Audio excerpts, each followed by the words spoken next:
bom dia, tudo bem? Sejam bem-vindos ao canal Daniel Lopes. É sempre um prazer e uma honra contar com a sua audiência. Eu quero dizer para vocês que a guerra já começou. No nosso país ele está em guerra. Você pode não ter percebido isso ainda, porque você não viu ali tanques e tal, e o espetáculo assim mais visível desse conflito, mas ele já está acontecendo de forma muito intensa, muito direta, muito visceral, e você precisa entender o que está acontecendo, porque isso pode trazer consequências diretas para a sua vida, para a nossa vida. Isso é uma contagem regressiva que já estava rolando há muito tempo, para quem está acompanhando o que está acontecendo, mas eu quero dizer para vocês que essa contagem regressiva já acabou e o negócio já começou, e você precisa entender isso, e pouca gente está falando sobre isso. Prestem muita atenção nesse vídeo, esse vídeo é muito importante, ele vai tratar de temas sensíveis, diretamente relacionados à vida do brasileiro, ok? Em 2015, o tio Bill, lá da Microsoft, ele começou a falar que viria uma crise sanitária, ninguém acreditou, chegou 2020, 5 anos depois, o negócio aconteceu. Depois disso, eu comecei a prestar muita atenção no que esse pessoal tem falado. Inclusive, quero dizer para vocês que o conteúdo desse vídeo de hoje, eu expando ele no artigo que publiquei semana passada na Gazeta do Povo. Se você quiser assinar a Gazeta e ter acesso ao conteúdo, o link está aqui embaixo. Depois que o tio Bill acertou essa previsão, eu comecei a prestar muita atenção no que esse pessoal tem dito.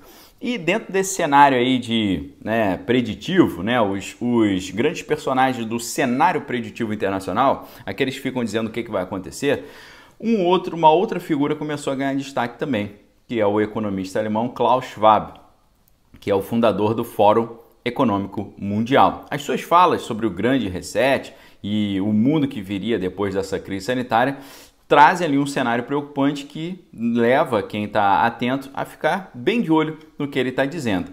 E o que ele começou a falar, o Klaus Schwab? Ele começou a dizer que uma nova crise estaria vindo. Não uma crise sanitária, mas uma crise cibernética. Segundo ele, essa seria muito mais problemática do que a que vivemos no ano passado, porque ela teria uma velocidade de reprodução inimaginável, uma vez que ela é online, uma vez que ela é cibernética. Porque esse tipo de crise poderia gerar um eventual apagão da internet, a internet cair, e isso geraria prejuízos incalculáveis. Na época que ele falou isso, muita gente interpretou isso como mera especulação, como viagem, porém, os últimos dias aqui no Brasil mostram que essa tese dele de uma nova crise cibernética, que a gente pode chamar de uma guerra cibernética, pode estar começando a se concretizar. Inclusive, já que eu citei guerra cibernética, hoje a gente fica olhando e procurando, isso aqui está em conflito, aqui tem conflito, aqui não tem conflito, a gente usa os critérios tradicionais de um conflito tradicional. Mas hoje nós falamos sobre conflito híbrido, sobre conflitos que envolvem aspectos políticos, aspectos irregulares, aspectos cibernéticos, mistura com outros métodos de influência, como a desinformação, a diplomacia, o lawfare, com o conflito não linear ou não tradicional. É muito diferente essa ideia de conflito hoje. Às vezes o conflito acontece no âmbito econômico, o conflito econômico, às vezes acontece na área diplomática, às vezes acontece na área jurídica, das regulamentações internacionais.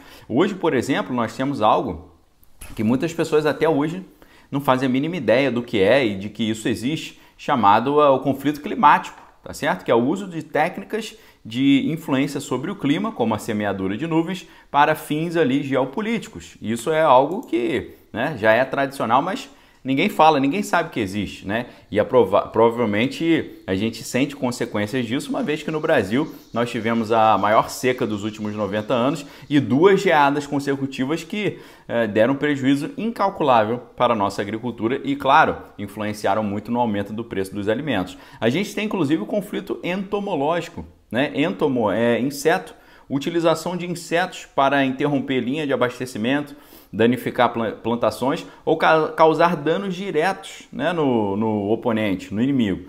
Tem todo um histórico, tem documentário da History Channel sobre isso e as pessoas até hoje não sabem. Elas ficam olhando, se está tendo conflito ali direto, um grupo contra o outro, está tendo conflito. Se não tem isso, não está. Hoje é outro mundo, pessoal.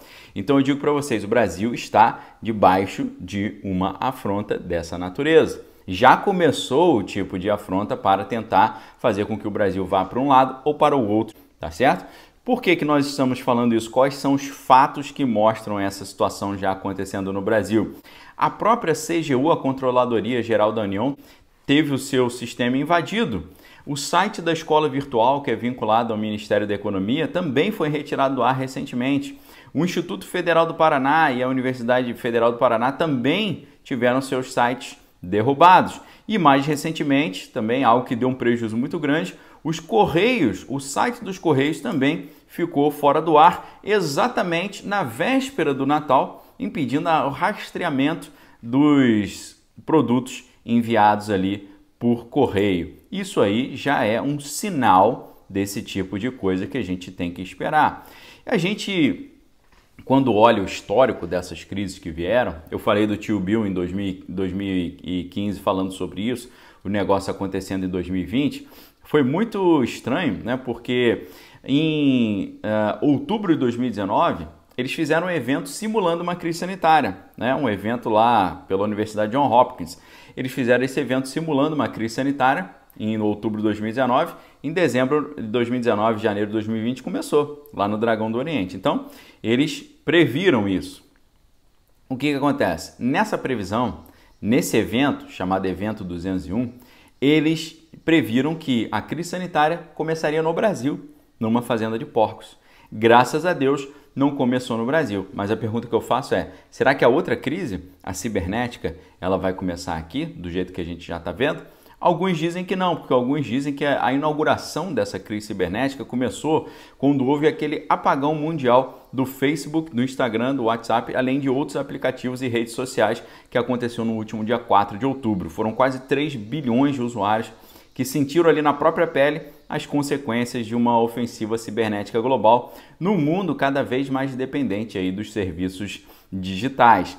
E aí, pessoal, o que acontece? Assim como antes da crise sanitária de 2020, eles fizeram um evento simulando, eles fizeram um evento em julho desse ano também fazendo essa simulação.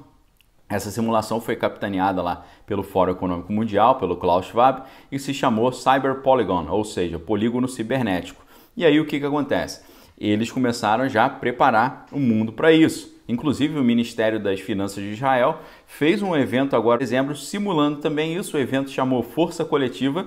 Foram 10 países, além do Fórum Econômico Mundial, o Banco de Compensações Internacionais e o próprio Banco Mundial, simularam ali uma ofensiva cibernética contra o sistema financeiro global. Então, o objetivo do evento foi aumentar essa cooperação internacional para tentar minimizar danos, né, ao mercado financeiro provocados por uma ofensiva dessa natureza.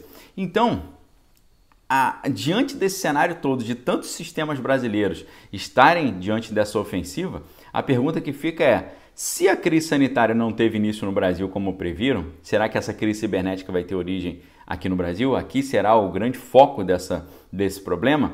Ainda é muito cedo para a gente dizer, né? Mas a gente sabe que se isso acontecer, vai ter consequências diretas na acirrada corrida política que está sendo programada. Então, você precisa entender que nós estamos diante aí de uma afronta. E uma afronta que, obviamente, quer colocar o Brasil numa situação caótica para colocar também o governo numa situação de crítica, desfavorecendo o governo para que ele diminua as suas chances de uma eventual reeleição ou um segundo mandato.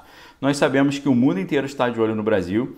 Essa gestão atual brasileira, por um lado, né, foi benéfica para certos grupos internacionais, por outro lado, foi muito ruim para outros grupos internacionais. E eles querem ter o controle da produção de alimento no Brasil, eles querem ter o controle das comunicações no Brasil, eles querem ter o controle do mercado consumidor brasileiro, eles querem ter o acesso cada vez mais fácil à compra de terras, à compra de espaços na mídia, a garantir o fornecimento de alimentos para os seus devidos países. Nós sabemos que existe uma espécie de maldição de Midas hoje em muitas das nações poderosas, porque eles têm muito dinheiro, mas não têm alimento suficiente para suprir a demanda interna. Lembra daquela história de Midas, né, que recebeu de Dionísio ali a capacidade de tudo que ele tocar se transformar em ouro. Só que ele começou a pegar um pão para comer, o pão virava ouro, ele não conseguia comer, ou seja, tem muito dinheiro, mas não tem alimento. Essa maldição de Midas aí está afetando muitos desses países, como os indianos, o Dragão do Oriente, o Japão. Vários desses países muito grandes, muito ricos, têm muito dinheiro, mas não têm produção alimentícia suficiente para garantir a sua segurança alimentar. Então eles dependem muito do Brasil. O Brasil é o grande expoente desse mundo pós-crise sanitária e ter uma amizade com o Brasil ou não pode definir o futuro de muitos países, de muitas potências, superpotências e superpotências em potencial, mundo afora. Então está todo mundo de olho no Brasil e nós sabemos que esses oponentes que existem no cenário internacional utilizam das ofensivas cibernéticas como uma das mais privilegiadas ferramentas de influência e de implementação dos seus desejos geopolíticos. O que você acha disso tudo? Deixe sua opinião aqui embaixo.